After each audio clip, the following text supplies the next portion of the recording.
네, 여러분 반갑습니다. 김우석의 미리 보는 선거 이야기 21번째 여러분들과 함께 이야기를 나눠보도록 하겠습니다. 그런데 오늘 참 유난히 비가 오락가락하고 있습니다.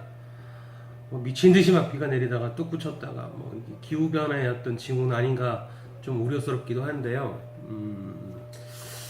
일단 오늘은 공직선거법 270조에 대해서 여러분들과 함께 이야기를 한번 해보고 싶습니다. 270조 내용은 뭐냐면 제목이 선거범의 재판 기간에 관한 강행 규정입니다. 강행 규정이라고 하는 것은 임의 규정과 달라서 반드시 하여야만 하는 것을 의미합니다. 반드시 하여야 하는데 하지 않으면 어떻게 되나요? 법을 위반하는 상황이 되겠죠.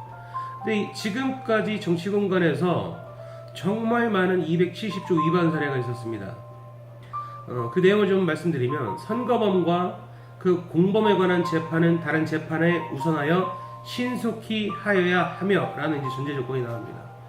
이게 왜 이런 전제 조건이 달리냐면 선거범으로 인해서 의정 공백, 시정 공백을 빨리 해결해야 한다 라는 의미거든요.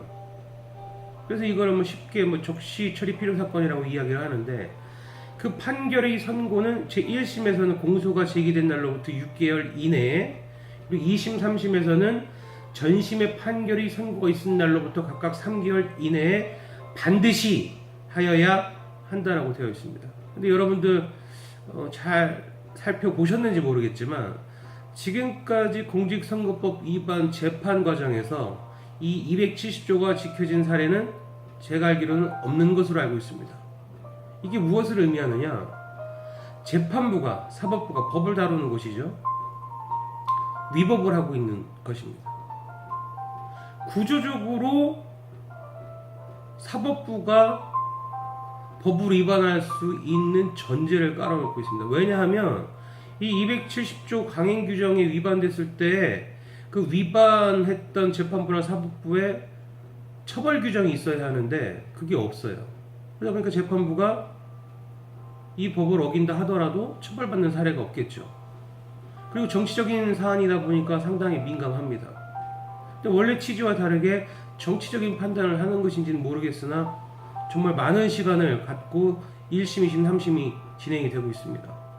이 법에 의하면 선거사범은 공직선거법 위반한 사람은 1년 이내에 3심까지 끝나야 하는데 없어요.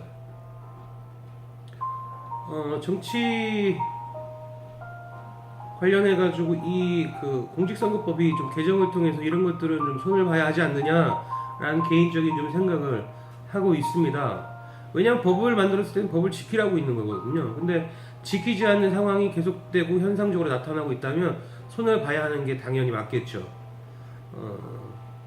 이런 것들은 조금 국회에서 심사숙고해가지고 법을 바꿔야 할 텐데, 과연 국회의원들이 이 270조에 대해서 손을 댈 것이냐, 적극적으로 이 법을 개정하기 위해서 노력을 할 것이냐라고 했을 땐 또 회의적인 생각이 있습니다. 왜냐하면 항상 국회의원들 이 270조 안에 노출되어 있다라고 봐야 하거든요. 사실 선거법이 걸리지 않으면 다행인데 걸리면 정말 엄청난 벌이거든요. 근데 다들 위험을 무릅쓰고 위반 사례들이 많죠. 잡히지 않아서 문제인 거지. 근데 잡혔을 때에는 국민과 약속했던 것처럼 270조에 따라서 1심, 2심, 3심이 6개월, 3개월, 3개월 이내에 해결해야 된다라고 좀 판단을 하고 있고요. 이런 것들을 통해서 정치권이 국민에 대한 신뢰를 하나씩 찾아가는 기회가 됐으면 좋겠다라는 말씀을 드리고 싶습니다.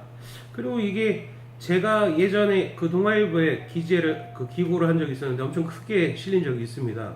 동아일보에서도 제가 이제 이야기했던 것과 똑같이 정말 이런 사례가 없어져야 한다. 근데 너무나 많이 빈번히 일어나고 있다. 개정이 필요하다. 그러기 위해서는 270조 위반 사례에 대한 처벌 규정이 반드시 필요하다라는 취지의 내용이 내용이 발표가 된 적이 있었고요. 좀 안타깝습니다. 안타깝지만 국회의원들이 바꿔줘야만 하는 상황입니다. 국회의원들이 바꿔주지 않으면 이거는 무용지물이죠. 죽은 법이라고 할 수도 있는데, 국회의원들이 국민의 신뢰를 얻기 위해서 이런 부분들, 작은 부분들 하나하나씩 챙겨서 국민의 어떤 신뢰를 얻어가는 그런 기회가 됐으면 좋겠습니다. 네, 여러분 오늘은 이것으로 김우석이 미리 보는 선거 이야기 21번째 내용 정리하도록 하겠습니다. 감사합니다.